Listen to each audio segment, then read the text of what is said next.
위로 걸으시다라는 제목으로 하나님 말씀을 증거하겠습니다. 교회를 조금 다녀본 분들, 또 어느 정도는 베드로가 물 위를 걷다가 빠진 사건은 알고 계시리라 생각합니다.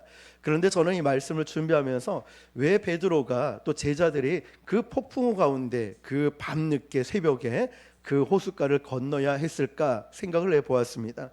찾아보니까, 오늘 말씀해 보니까 제자들의 잘못이 아니라 예수님이 가라고 하셔서 제자들을 순종해서 갔다는 사실이죠. 22절입니다. 시작.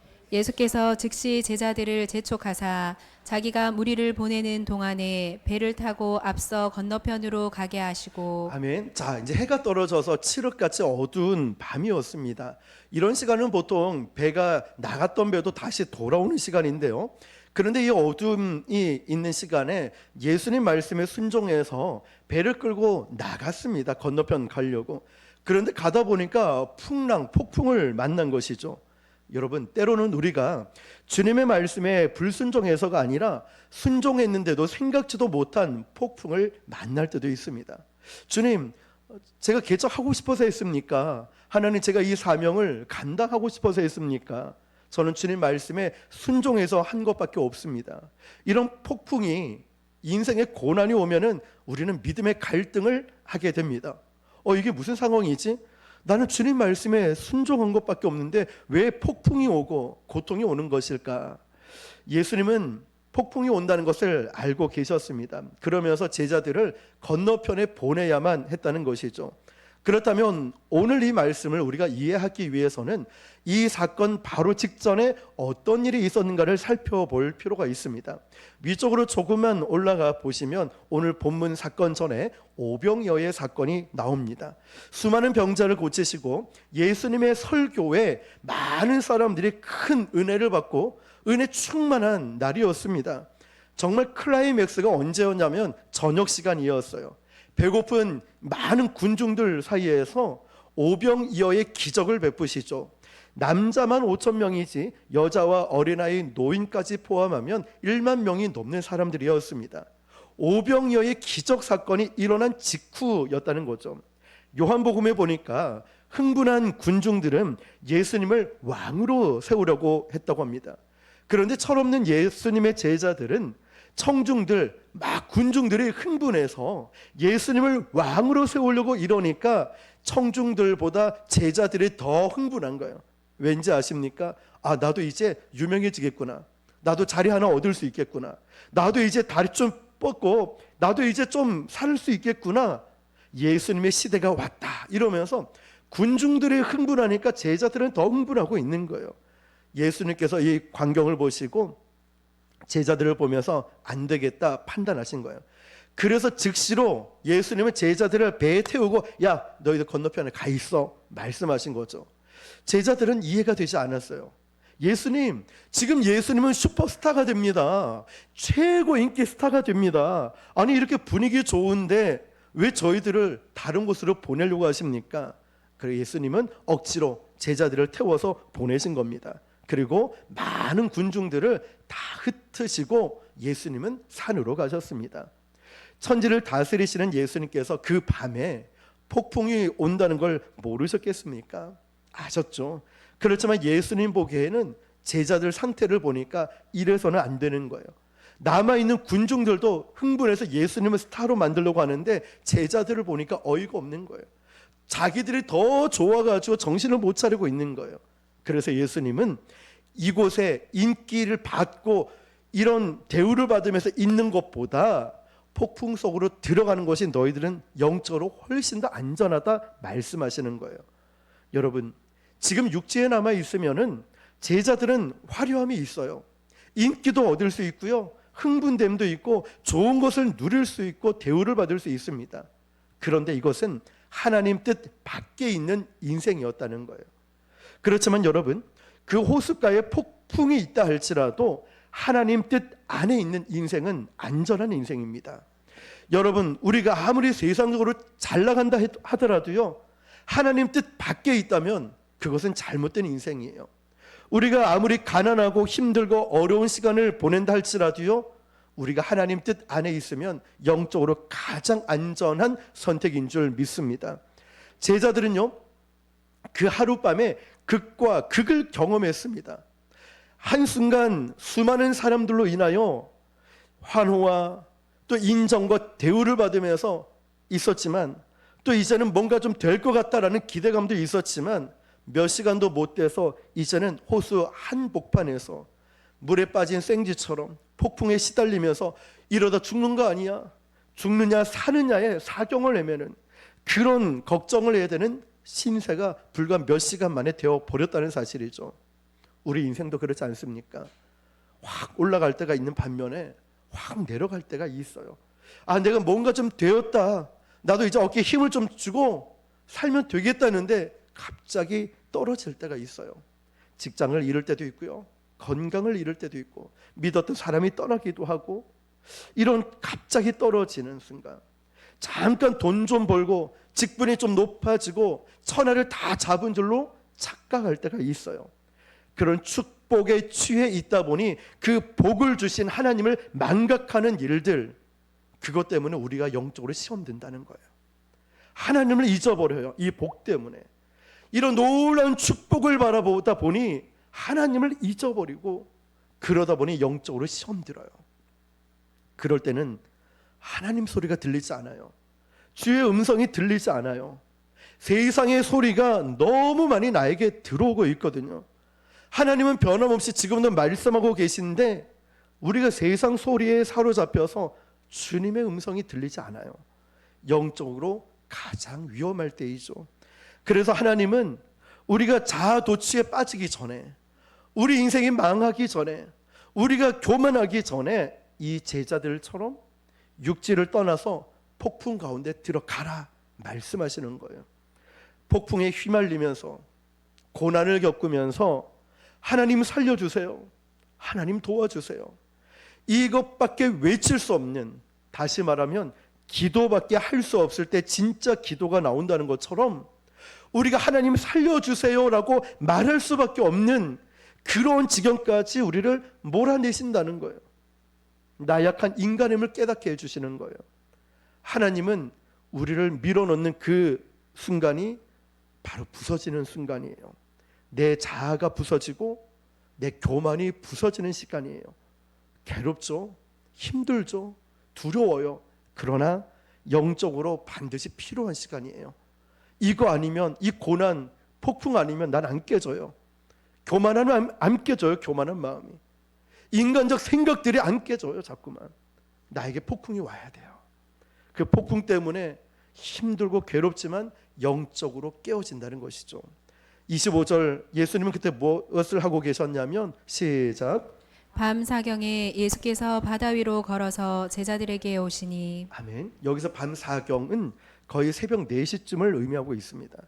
저녁 식사 직후 오병이어의 기적을 체험하고 저녁 식사 직후에 이 배를 탔으니까 적어도 6시간 이상은 그 갈릴리 그 호숫가에서 이 폭풍에 시달리고 있었다는 거예요. 저는 해군을 나왔기 때문에 군함을 타면서 이 풍랑들을 많이 경험해 봤습니다. 왜냐하면 배에서 먹고 자고 생활을 하니까. 그런데 이 생활이 때로는 이러다 죽겠구나 라는 생각이 듭니다. 제자들이 풍랑과 사투를 벌이면서 우리도 이러다 죽겠구나 라는 생각이 들었을 거예요. 저녁 식사 직후잖아요, 후잖아요. 그러니까 먹은 것도 다 토해내고 정신이 없었을 겁니다. 그런데 이전에 보면 이 제자들이 이렇게 폭풍에 시달린 적이 있었죠. 그런데 그때는 예수님이 계셨잖아요. 물론 주무시고 계셨지만 제자들이 예수님을 깨웠죠. 그래서 깨어나신 주님은 풍랑을 잔잔하게 만드셨습니다. 그런데 지금 이 배 안에는 예수님이 계시지 않다는 말이죠. 폭풍 가운데 주님이 함께 계신 거랑 계시지 않는 거랑은 하늘과 땅 차이라는 것입니다. 제자들은 아마 울부짖으면서 소리 질렀을 겁니다. 예수님, 예수님 어디 계세요? 예수님 나 좀 도와주세요. 나 이러다 죽겠습니다. 폭풍 속에서 울부짖습니다. 고난 가운데 울부짖어요. 도와달라고. 주님, 우리 이렇게 내버려 두고 어디 가신 겁니까? 계속 외치지 않았겠습니까? 그 주님이 어디 계셨죠? 예수님이 어디서 무엇 하고 계셨습니까? 23절 시작. 무리를 보내신 후에 기도하러 기도하러 따러 산에 산에 올라가시니라. 올라가시니라. 저물매 저물매 거기 혼자 계시더니. 아멘. 예수님은요 제자들의 고통을 보면서 수수방관하시는 분이 아니에요. 아이고 잘됐다, 제자들 너 고통 좀 당해봐, 이런 분이 아니시라는 거예요. 예수님은 제자들의 상태를 너무나 잘 알고 계셨습니다. 그 전날 수많은 군중들을 섬기는 사역을 위해 지쳐 있었지만 오병이어 사건으로 인하여 예수님은 한순간에 스타가 되어 버렸죠. 그런 모습들, 제자들의 영혼을 보면서 이런 영적인 교만함과 불순종과 영적인 상태를 보면 너 제자들 치명적으로 영적으로 독소가 될 수 있다는 걸 아신 거예요. 그러면 이 제자들은요 영적 분별력을 잃어버린다는 걸 알았어요. 그래서 예수님은 이때 무엇을 하셨냐면 기도하셨다는 사실이죠. 우리도 이런 고난이 오고 어려움이 올 때 예수님처럼 기도해야 되는 줄 믿습니다. 우리는 화요일 저녁마다 중보 기도 시간이 있습니다. 그런데 여러분 지금 기도해야 될 때라는 생각 들지 않습니까? 우리 성도들이 어떠한 이유든지 간에 요즘 시험 들고 질병으로 아픈 성도들이 계시죠. 그래서 오늘 예배도 못 오신 분들이 계셔요. 오늘 여러분들에게 부탁을 드리고 말씀드리고 싶은 건 다른 때도 물론 오셔야 되겠지만 돌아오는 화요일 저녁 중보기도 1시간 하잖아요. 좀 많은 분들이 오셔서 그날 우리 성도들을 위해서 기도했으면 좋겠어요. 나오지 않은 또 아프신 분, 시험 든 분, 여러 가지 상황에 있는 분들, 그분들을 집중적으로 이번 화요일 저녁 중보기도 시간에 기도했으면 좋겠어요. 그래서 여러분 다른 날도 기도하시겠지만 화요일 저녁 7시 반입니다. 기도해야 됩니다. 그날 꼭 오십시오. 우리 피곤해도 힘들어도 기도 아니면 이런 종류가 나갈 수 없고 기도하지 않으면 하나님의 역사를 경험할 수 없어요. 예수님처럼 우리도 이제 기도해야 될 때라는 거예요. 군중들로부터 떨어져야 되는 거예요. 유튜브 방송 좀 끄고 인터넷 기사 좀 그만 읽고 핸드폰도 닫고 이제 우리는 주님의 음성을 들어야 됩니다. 하나님의 음성을 듣는 시간에 비로소 우리는 영혼에 독소가 빠지는 줄 믿습니다. 잊지 마십시오. 화요일 저녁이에요. 아까는 부서지는 시간이었죠. 풍랑을 만나면서. 이제는 정결해지는 시간입니다. 폭풍을 통해서 우리를 정결케 하시는 하나님의 손길을 경험합니다. 주님은 우리가 그 폭풍 속에서 정결하게 되고 절망하지 않도록 우리 예수님은 기도하고 계셨습니다.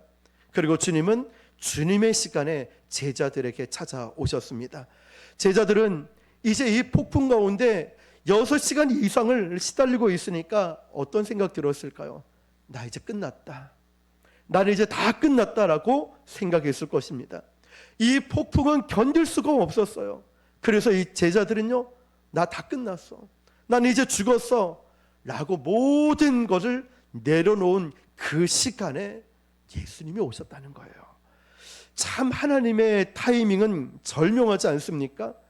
나의 소망이 끊어졌을 때, 나 이제 죽었구나, 더 이상 길이 없구나, 그 고백을 할 때 주님이 오셨다는 거예요.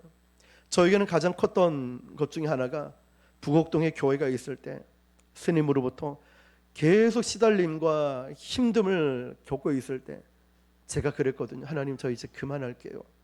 저 이제 다 내려놓을게요. 지하 주차장에 핸들 붙잡고 기도할 때 다 내려놓고 저는 소망도 없고 이제 개척하면 안 되는 것 같습니다, 내려놓겠습니다 라고 말할 때 주님이 찾아오시더라고요. 제 마음에 감동을 주시고 어렸을 때 만났던 그 주님이 똑같은 말씀을 하시더라고요. 많이 힘들었지? 내가 널 사랑해 아들아, 사랑해. 그 말씀 한마디가 모든 것을 해결해 주시더라고요. 주님의 음성을 듣는 것. 여러분, 주님은 이 제자들에게 난 소망이 없어 끝났다 라고 말한 그 순간에 오셨습니다. 그런데 여러분, 예수님이 왜 물 위로 걸어오셨을까요? 자기를 과시하기 위해서일까요? 만약 과시하기 위해서라면 대낮에 모든 사람들이 볼 수 있는 곳에서 걸어오시면 되겠죠. 그런데 아무도 못 보는, 제자들밖에 볼 수 없는 그 폭풍의 바다 위에 제자들만 보이도록 걸어오셨습니다. 제자들은요, 그토록 공포에 질리게 하는 이 폭풍에 주님은 이 폭풍을 걸어오시면서 말씀하시는 거예요. 너희들이 두렵고 무섭게 만드는 저 폭풍은 나에게는 양탄자와 같아. 아무렇지도 않아. 걸어오시는 걸 제자들에게 보여주시는 거예요. 여러분, 우리 인생에 힘들어하는 폭풍이 있죠. 어떤 문제와 어려움이 있죠. 바로 그 폭풍이 우리 주님이 나에게 오시는 통로가 돼요. 아들아, 힘들지, 외롭지, 아프지, 너무 고통스럽지, 죽고 싶지, 괴롭지. 그 통로가 예수님이 나에게 오는 통로가 되는 거예요. 폭풍이 아니었다면 우리가 깨어질까요? 나에게 그 고난이 없다면 기도할까요? 나에게 그런 억울함이 없다면, 상처가 없다면 내가 주님 앞에 무릎 꿇겠습니까? 내 잘난 맛으로 살 수 있죠. 내가 세상에서 직분이 어떻고 돈을 얼마나 벌었고 내가 어떤 사람인 줄 알아. 그런데 건강이 무너지고 믿었던 것들이 다 떠나가고 무너지고 났을 때 주님은 그때 찾아오시더라고요. 주님, 그리고 모든 고난을 변장된 축복이라고 하지요. 주목할 것은 이거예요. 제자들이 예수님을 알아보지 못했다는 거예요. 왜 알아보지 못했을까? 알아보지 못한 정도가 아니라 멀리 사람의 형체를 보면서 이렇게 얘기합니다. 26절입니다. 시작. 제자들이 그가 바다 위로 걸어오심을 보고 놀라 유령이라 하며 무서워하여 소리 지르거늘. 어떤 분들은 이렇게 얘기합니다. 아니, 어두운 시간에 폭풍이 막 일어나는데 당연히 못 알아보는 거 아닙니까? 네, 이렇게 생각해 보세요. 만약에 못 알아봤다면, 당연히 누군지 못 알아봤다면 누구세요? 이렇게 물어봐야 되죠. 그런데 다짜고짜 유령이다 라고 말했다는 거예요. 이거는요, 단순히 어두워서 못 알아본 것이 아니라 그들이 조금이라도 믿음이 있었더라면, 그리고 이 제자들이 정말 그 상황에서 예수님을 기다리고 있었더라면 유령이다 이 말이 나오진 않았을 거예요. 누구세요? 라고 해야죠. 예를 들면 이거예요. 아빠가 집에 늦게 들어올 때 이 아이들이 아빠를 기다리고 있어요. 그런데 주차를 하고 계단에 올라가는 발걸음 소리를 들으면서 인기척 소리가 나면 아빠는 들어가고 있는데, 예를 들어 우리 애들이 저를 보면서 귀신이다 이러진 않죠. 와, 아빠 왔다, 아빠 왔다, 아빠 오셨다 이런 말을 하죠. 왜 그럴까요? 이 아이들은 온통 아빠를 기다리고 있었기 때문에 그래요. 아빠를 기다리고 있는 아이에게는 발자국 소리만 들어도, 차오는 소리만 들어도 우와, 아빠 왔다, 아빠 오셨다. 그런데 이 말은요, 지금 이 제자들이 폭풍 속에서 예수님을 기다렸다면, 믿음을 갖고 있던 사람이라면 그 폭풍 속에서도 주님이세요? 라고 물어봤을 거예요. 그런데 제자들은 예수님을 기다리지 않았어요. 예수님이 올 거라고 생각을 못한 거예요. 자기를 버렸다고 생각했거든요. 그들 마음속에 공포심만 남은 거예요. 여러분, 혹시 여러분도 그렇게 생각하지 않습니까?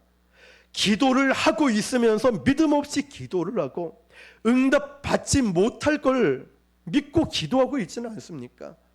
정말 주님에 대한 확신을 내가 갖고 있습니까? 혹시 아니면 나도 이 제자들처럼 믿지 못하고 오시지 않을 거라는 그런 믿음을 가지고 기도하고 있습니까? 그러니까 제자들 마음속에는 예수님은 없어. 공포심만 남아요. 공포심만 남으니까 사람만 보이면 귀신처럼, 유령처럼 보이는 겁니다. 옛날부터 전 세계 어디나 뱃사람에게는 미신이 많았습니다. 그런데 특별히 중동 지방의 그리스, 로마, 팔레스타인 이 지방 쪽을 보면은 물속에 귀신이 있다고 믿었어요. 포세이돈 같은 신. 그래서 폭풍을 통해서 사람들을 집어삼킨다고 말을 했었고 믿었습니다. 그러니까 폭풍만 일어나면은 유령이 있다라고 말한 것이죠. 어떤 원시 부족 사람들은요, 그림자를 보고 놀래서 이 그림자가 따라다니니까 유령이라고 생각한 거예요. 그래서 이 원시 부족 사람들은 낮에 안 다닌대요. 그림자가 유령이라고 믿었기 때문에. 그래서 두려움 때문에 밤에 다니고 두려움의 노예가 됐다는 것이죠. 그러므로 두려움과 믿음은 공존할 수가 없어요. 두려움, 믿음 공존할 수 없습니다. 두려움에 사로잡히면 예수님도 유령 귀신처럼 보이는 거예요. 믿음이 있어야 예수님이 보이는 줄 믿습니다. 그래서 예수님이 27절에 이렇게 말씀하시죠. 시작. 예수께서 즉시 이르시되 안심하라 나니 두려워하지 말라. 아멘. 저는 어제 밤에 새벽에 이 말씀을 묵상을 하면서 예수님의 따뜻한 마음이 느껴졌습니다. 즉시라는 이 단어 때문에 제자들이 얼마나 무서웠을까요? 입장을 바꿔 생각해 보세요. 우리가 배를 타고 있는데 저 바다 풍랑이 일어나는데 사람이 걸어올 때 얼마나 무섭겠습니까? 그 심정을 헤아려서 제자들이 놀랄까 봐 즉시 이르시되 안심해 두려워하지 마 나야 나. 주님의 그 따뜻한 마음이 너무나 감동이 되었습니다. 우리가 폭풍 속에서 정신을 차릴 수 있는 유일한 길은 예수님을 알아보는 길인 줄 믿습니다. 여러분이 두렵습니까? 여러분 걱정이 돼요? 아픕니까? 상처가 있습니까? 예수님을 봐야 돼요. 예수님을 바라봐야 되는 줄 믿습니다. 폭풍이 문제가 아니에요. 폭풍 속에서 오시는 주님을 못 보는 게 문제예요. 고난이 문제가 아니라니까요. 그 고난과 상처 속에서 예수님을 못 보니까 그게 문제인 거예요. 그게 내 영적으로 다운되게 만들어요. 예수님께서 제자들에게 도전을 주시면서 성장케 하시는데요, 많은 설교자들이 이 본문을 설교할 때 이렇게 말합니다. 베드로가 중간에 가다가 물에 빠졌지요. 끝까지 예수님을 보지 못하니까 파도 보니까 빠진 거 아니냐. 베드로 믿음이 너무 작아. 우리는 그러면 안 돼 라는 설교를 지금까지 들어오셨을 거예요. 그러나 여기서 멈추는 것이 아니라 조금 더 나아가서 깊이 묵상하면 그래도 베드로는 나았습니다. 물에 빠질지언정 그래도 베드로는 나았어요. 나머지 제자들은 뭐하고 있었을까요? 배 안에서 무서워서 덜덜덜덜 떨고 있었어요. 그 제자들보다 베드로가 훨씬 더 나았다는 거예요. 베드로는요, 적은 믿음이었지만 그래도 믿음이 있었어요. 나머지 11 제자들은요, 이런 믿음조차도 없었습니다. 갑자기 베드로가 주여 저도 걸어갈 수 있도록 명령해 주십시오. 28절에 그렇게 말하죠. 옆에서 듣고 있던 또 다른 제자들이 또 난리를 치는 거예요. 또 시작이다, 또 시작이다. 다혈질 같은 베드로가 가만히 있지 못하고 나머지 제자들은 무서워서 벌벌 떨고 있는데 베드로 혼자 벌떡 일어나더니 주님 저 불러주세요. 저에게 명령 내려주시면 갈게요 하니까 옆에 있는 제자들이 또 시작이다. 저 다혈질 같은 베드로 무슨 소리 하는 거야 지금. 이런 마음이죠. 그런데 여러분, 이 장면이 참 은혜가 되는 게 뭐냐면 베드로는 그래도 예수님 말씀에 순종하고자 하는 믿음이 있었다는 거예요. 그냥 자기가 가고 싶다고 가는 게 아니라 예수님 저에게 말씀해 주세요. 명령 내려주세요. 나도 물 위를 걸어서 예수님께로 가고 싶어요. 이 믿음이 있었어요. 이런 면에서는 참 베드로가 대단한 것 같아요. 여러분, 실패가 두려워서 배 안에 움츠리고 앉아 있으면 결코 물 위를 걷는 기적을 체험할 수 없습니다. 여러분, 만약 많은 사람들이 이렇게 얘기하죠. 나는 지금 배 밖에 나올 수 없습니다. 내 경제 사정이 좀 나아지면 11조 할게요. 내가 좀 건강해지면 주일학교 교사할게요. 내가 정말 직장에 좀 여유가 생기면 가정에 좀 집안 그 가족들과 대화하는 시간을 늘릴게요. 언젠간 할게요. 근데 여러분, 그런 날은 오지 않아요. 우리가 사는 세상은 한 번도 파도가 없던 날이 없어요. 끊임없이 경제는 위기 가운데 어렵고요, 정치는 항상 혼란스럽고 어려움이 있어요. 우리가 걸어가야 할 바다 위에는 항상 폭풍이 불고 있어요. 종류만 다를 뿐이지. 생각해 보십시오. 예나 지금이나 어려운 게 늘 있지 않습니까? 이것만 좀 정리되면, 이것만 좀 해결되면, 아니에요. 다른 종류의 폭풍이 올 뿐이지. 우리는 어느 시점에는 이제는 결단하고 예수님을 믿고 배 밖으로 나와야 기적을 체험하는 하나님의 능력을 경험하게 될 줄 믿습니다. 제가 좋아하는 시인이 한 명이 있습니다. 도종환 시인인데요, 화면을 좀 띄워주시면은 제목 노란 글씨 보면 이렇죠. 흔들리지 않고 피는 꽃이 어디 있으랴. 이 세상 그 어떤 아름다운 꽃들도 다 흔들리며 피었나니. 쭉 한번 보십시오. 참 이 시를 또 하나 더 있지만 이제 짧게만 이제 보였는데요. 흔들리지 않고 피는 꽃이 어디 있으랴. 이 세상 어떤 아름다운 꽃들도 다 흔들리면서 피었다라고 했죠. 여러분, 이 세상에서 가장 애처로운 비극은 무엇이냐면 한 번도 피워보지 못하고 떨어지는 꽃입니다. 뻗어보지 못하고 사그러드는 가능성이에요. 열매 맺지 못하고 사라지는 꿈이고 채 발휘되지 못한 재능일 것입니다. 가장 비참한 인생은 실패한 인생이 아니라 아무것도 용감하게 시도하지 않은 까닭에 성공도 실패도 경험하지 못한 그냥 흘러버린 인생이라는 거예요. 여러분 어떻게 생각하십니까? 동네 중앙교회 보면 예람 워십팀 전국적으로도 화면을 보시면 유명한 목사님이죠. 전혁 목사님이에요. 또 얼마 몇 달 전에 동네 중앙교회 설교하러 제가 갔었잖아요. 또 그 전에도 이 목사님과 대화를 좀 나누는 시간들이 있었어요. 그런데 몇 달 전 보니까 또 CBS 방송에 새롭게 하소서에 출연을 했는데 500만 뷰가 아니라 지금은 650만이 넘었더라고요. 그런데 이 목사님과 이야기를 나누면서 자기의 과거들을 이야기를 해줍니다. 방송에도 똑같이 나왔는데 학교 다닐 때 공부에 관심이 없어서 고2 때부터 부산의 저기 쪽에 지하에 나이트클럽 DJ를 했답니다. 그러면서 음악 막 좋아해서 DJ를 하고 막 친구들과 놀러 다니고 방황한 시간들을 보냈어요. 그런데 어느 날 이제 군대를 갔다 오고 정신 차리고 이 목사님은 학창 시절에 52명 중에 48등을 했답니다.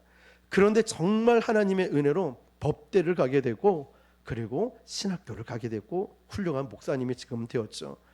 그 목사님이 뭐라고 하냐면 방황하고 방탕하고 나이트클럽 DJ를 할 때도 어머니는 나를 그냥 내버려 두셨어요. 그런데 말씀은 내버려 두시지만 늘 기도의 자리를 지키고 늘 나를 위해 기도해 주셨어요. 바로 그 기도의 결과가 지금 자신의 모습이라고 합니다.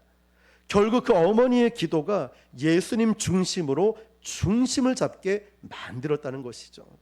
여러분, 우리 인생 여정 끝에서 얼마나 많이 그때 이걸 할 걸 하고 후회할 겁니까?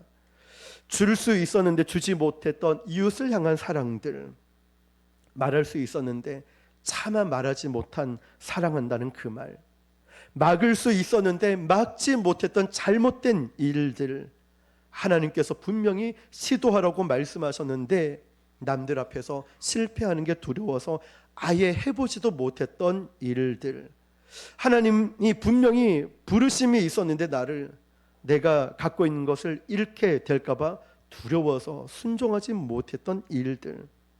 그런데 주님 앞에 섰을 때 그 직전에 후회하시는 분들이 참 많습니다. 내가 할 수 있을 때, 건강이 있을 때, 물질이 있을 때, 시간이 있을 때, 내가 할 수 있을 때 해야 되는데 미루다가 어느 날 나도 모르게 생각지도 않게 주님 앞에 서야 되는 인생의 마지막에 왔을 때 내가 그때 왜 성도들을 사랑하지 못했을까? 내가 왜 그때 전도하지 않았을까? 내가 왜 그때 기도 안 했을까? 순종하지 않았을까? 왜 내 것을 드리는 걸 아까워했을까? 왜 그랬을까? 주님 앞에 섰을 때 많은 사람들이 후회한다는 것이죠.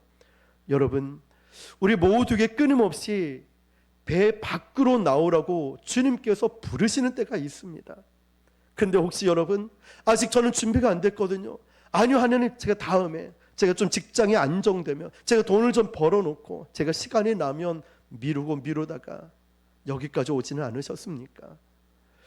그때는 위험한 때가 아니라 기회의 때라는 거예요. 하나님이 저와 여러분을 부르시는 때는 준비되고 안 하고 이런 것이 아니라 바로 기회의 때라는 것입니다.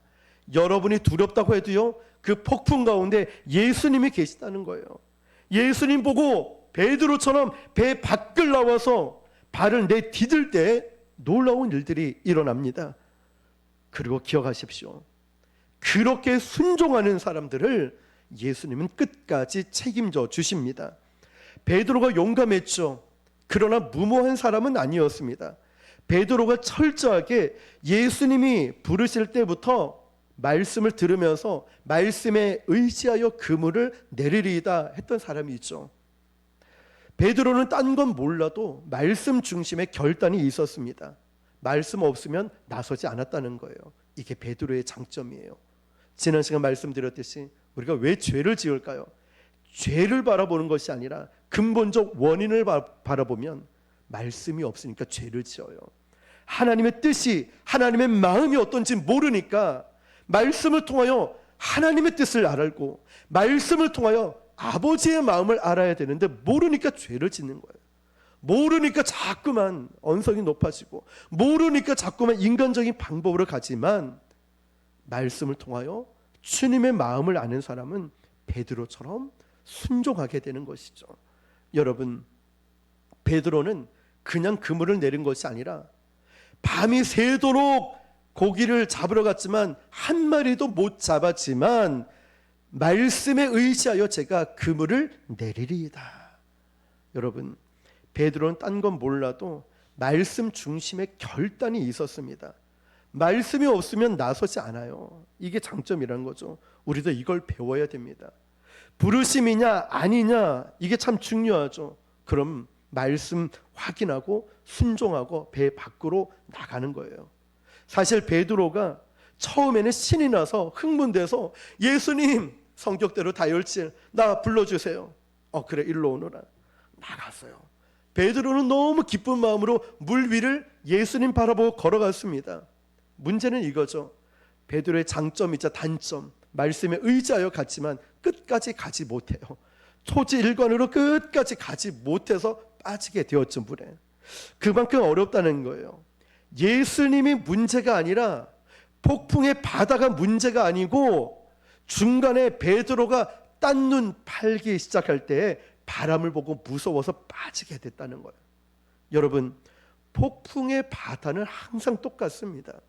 그런데 문제는 우리가 믿음으로 걸어갈 때 그때는 폭풍의 바다라 할지라도 아니 태풍이 온다 할지라도 우리는 믿음으로 지배하며 거기를 걸어가지만 두려움의 노예가 되는 순간에 우리는 바다의 지배를 받게 되는 거예요. 두려움의 지배를 받게 돼요. 파도의 지배, 고난의 지배를 받게 된다는 거예요. 여러분, 믿음의 길을 갈 때, 믿음으로 순종할 때, 기적의 시작을 열었을 때 우리는 계속해서 예수님을 바라봐야 되는 줄 믿습니다. 계속 가다가 옆 사람 바라보는 거 아니에요. 유튜브에서 뭐라고 하나 그 방송 보는 게 아니에요.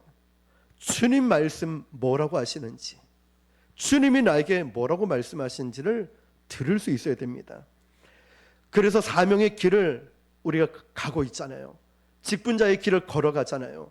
그러면 힘차게 끝까지 예수님 바라보고 가야 되는 줄 믿습니다. 그런데 베드로는 바람 부는 것을 보다가 두려워서 빠졌죠, 바다에. 그런데 예수님이 어떻게 하십니까?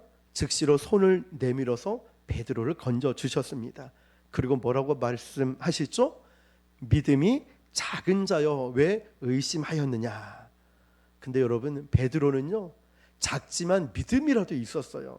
배 안에 있는 제자들은 그런 믿음조차도 없었다는 거예요. 그 다음 중요한 건 이거예요. 베드로의 손을 잡고 예수님은 물 위로 걸어서 배에 걸어 오셨다는 것이죠. 예수님과 함께 물 위를 걷는 베드로의 심정은 어땠을까요?